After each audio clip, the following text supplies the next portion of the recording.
So today is actually my first official weekly review. So I'm gonna review all three Blade movies.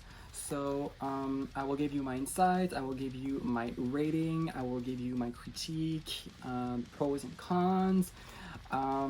So let's get down to business with the first one. So Blade was actually introduced in 1998 with the first film. It was actually pretty distinctive because it's a action superhero film, but also like horror because Blade is actually killing vampires, and he also is a vampire himself, but he has like all their strengths without the weaknesses. So he's not affected by the sun, garlic, or holy water, but he has like strength, he has like speed and recovery, like good healing, and I mean, the story of this one is okay. I felt like we've seen it. Although the opening scene for me is is so iconic with like the rave where we see people dancing and like at one point there's like blood pouring down on people dancing.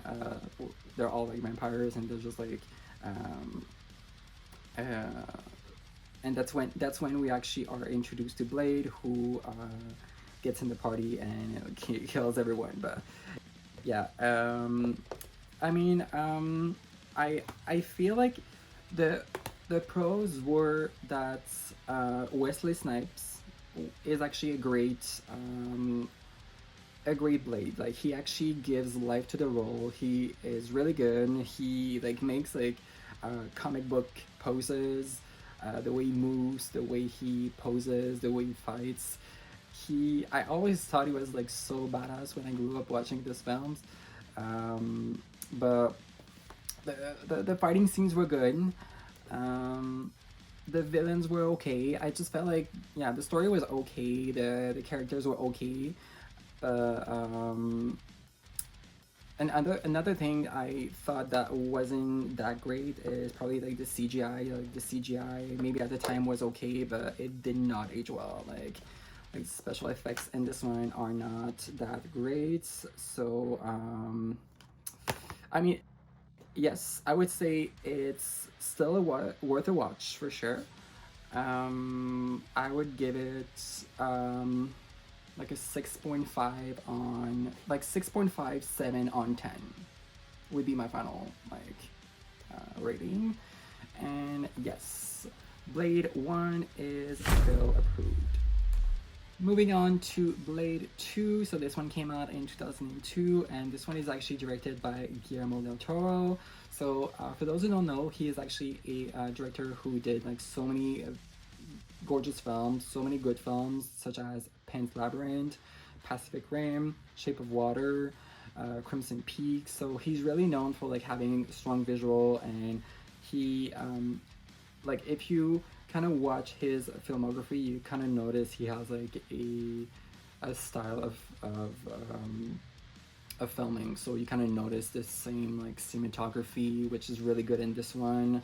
So I feel like this one is a major step, like step up from the original. We're introduced to like so many new characters. There's like so much, like the story itself is. I also feel like it's more interesting than the first one.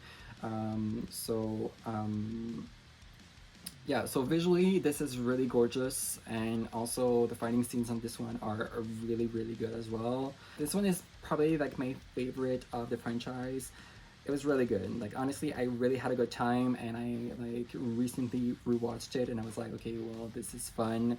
And the makeup, yes. So that's one point I noticed when I rewatched it is the makeup in this one is really good. Like the special effect makeup, wow, like bonus for that. Like especially for like the older vampire, he is like kind of like he looks like marble, like it's translucent skin, but also the evil vampires with their like mouth opening on the side. I also feel like the way the like introduce like another type of vampire that was like a threat to like other vampire, and you kind of feel like they're different, and understand how they like, because we also have like a there's a scene where we actually see the inside of one of them, so we actually understand the anatomy of one of the evil guys. So that was a really good scene. So overall, I would highly recommend watching this one. It's really fun. It's visually really nice. Has good makeup, good fighting scene. Of course, Blade is still badass. So yes, Blade 2 is for sure Phil's approved, and I would give this maybe like 8.5 on 10. Like, yeah, a solid 8.5 on 10. So the last film of the trilogy that came out in 2004 is Blade Trinity. Well, okay, so let's talk about this one. So I felt like it was a major step down from the original two films.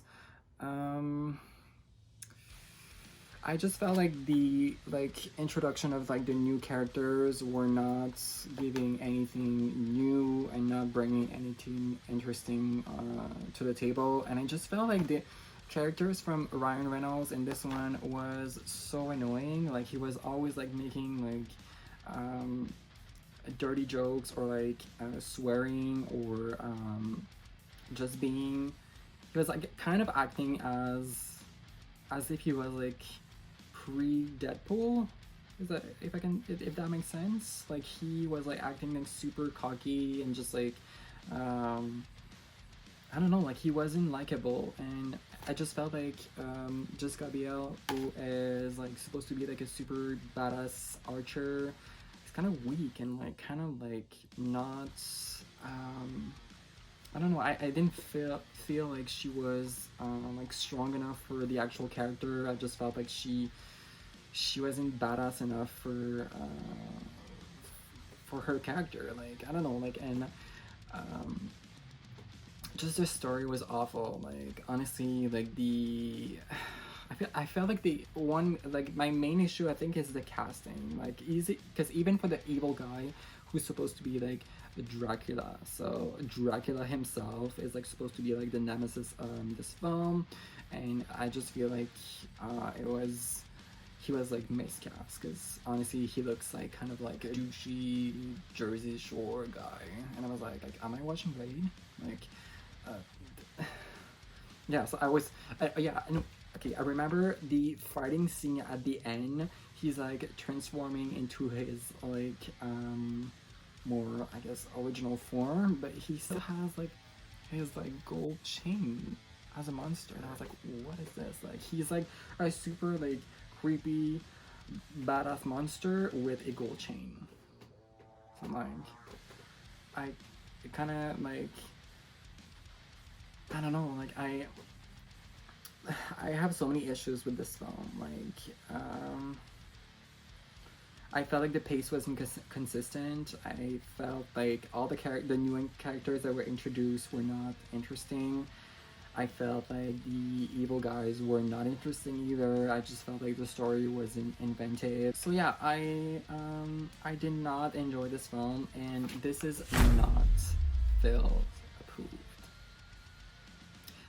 I would give this a 4 on 10 for this film, if I'm being generous. So yes, you can for sure skip this one.